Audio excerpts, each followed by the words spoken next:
Okay sir. नमस्कार, मैं doctor Anshul Agarwal. मैं एक एंडोक्राइनोलॉजिस्ट हूँ जो कि झांसी में प्रैक्टिस करता हूँ। आज मैं आपको डायबिटीज़ के बारे में कुछ अहम बातें बताना चाहता हूँ। तो ओवरऑल अगर आप देखें डायबिटीज़ का जो प्रेवलेंस है भारत में कंटिन्यूअसली इंक्रीजिंग ट्रेंड में है और इसके द्वारा कॉम्प्लिकेशंस की वजह से मेजर कॉम्प्लिकेशन जैसे कि हार्ट अटैक या स्ट्रोक की वजह से काफ़ी लोगों की डेथ होती है। आपको जान के हैरानी होगी कि डायबिटीज़ हार्ट अटैक का मेन कारण डायबिटीज़ है। तो इसको हमें हल्के में लेने की ज़रूरत हल्के में बिल्कुल भी नहीं लेने की ज़रूरत है और इसको प्रॉपर्ली ट्रीट करने की आवश्यकता है। तो आज इस प्लेटफॉर्म के माध्यम से हम भी डिस्कस करते हैं कि डायबिटीज़ को ओवरऑल कैसे प्रॉपर्ली ट्रीट किया जा सकता है। अगर आप डायबिटीज़ की स्पेसिफिक बात करें तो सबसे पहला बात आ जाती है लाइफस्टाइल मॉडिफिकेशन, जिसमें पहला पॉइंट आएगा डाइट। डाइट के बारे में अगर मैं आपको समझाऊँ और अगर आप इस प्लेट को देख सकते हैं तो एक जनरली एक लंच और डिनर की प्लेट इस तरह की होनी चाहिए।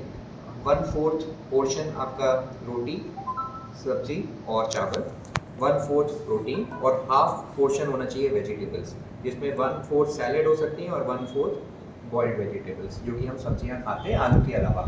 तो इस पोर्शन को समझना बहुत ज़रूरी है। डाइट इसी तरह से बैलेंस्ड होनी चाहिए जिसमें कार्बोहाइड्रेट्स कम हो, प्रोटीन, फैट और फाइबर्स की मात्रा अधिक हो। इसके अलावा सेकेंड पॉइंट आता है एक्सरसाइज। एक्सरसाइज जो गाइडलाइंस में सजेस्टेड है उसमें ये है कि 30 minutes of exercise per day, जिसमें कि ब्रिस्क वॉकिंग कर सकते हैं, उसको per day for 5 days in a week, ये रिकमेंडेशन है। एटलीस्ट आपको यानी कि 150 मिनट की एक्सरसाइज प्रति हफ्ते करना आवश्यक है। ये मिनिमम रिक्वायरमेंट है, इसके ऊपर और भी जा सकते हैं। एक्सरसाइज में एरोबिक, एनारोबिक, स्ट्रेंथनिंग कोई भी एक्सरसाइजेस है। तो डाइट एक्सरसाइज के बाद में आता है मेडिकेशंस का रोल। 50% आपकी डायबिटीज़ डाइट एक्सरसाइज के द्वारा काफ़ी अच्छे से कंट्रोल हो जाएगी।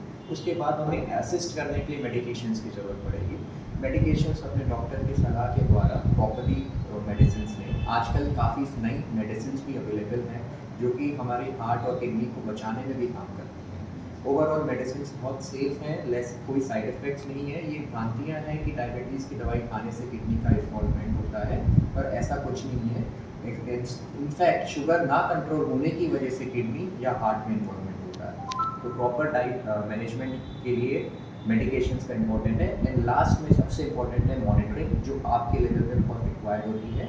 इसको gradually serial monitoring of blood glucose यानी ग्लूकोमीटर के द्वारा शुगर को नियमित तौर पे नापें कि शुगर्स कम या ज़्यादा तो नहीं हो रही है। इसके अलावा हर 3 महीने की एवरेज ब्लड शुगर यानी HbA1c के द्वारा उसको मॉनिटर करें। अगर ये कम या ज़्यादा रहता है तो हमेशा अपने डॉक्टर्स को तुरंत संपर्क करें और हर 3 महीने में एटलीस्ट फॉलोअप के लिए डॉक्टर से हमेशा परामर्श लेके ही दवाइयों को कंटिन्यू करें। अगर हम इन 4 चीज़ों का यानी डाइट, एक्सरसाइज, प्रॉपर मेडिकेशन और मॉनिटरिंग को प्रॉपरली अगर इस्तेमाल करते हैं तो हम अपनी डायबिटीज़ को बहुत अच्छे से कंट्रोल कर सकते हैं और आगे होने वाली हार्ट अटैक और किडनी जैसी बीमारियों को प्रिवेंट कर सकते हैं।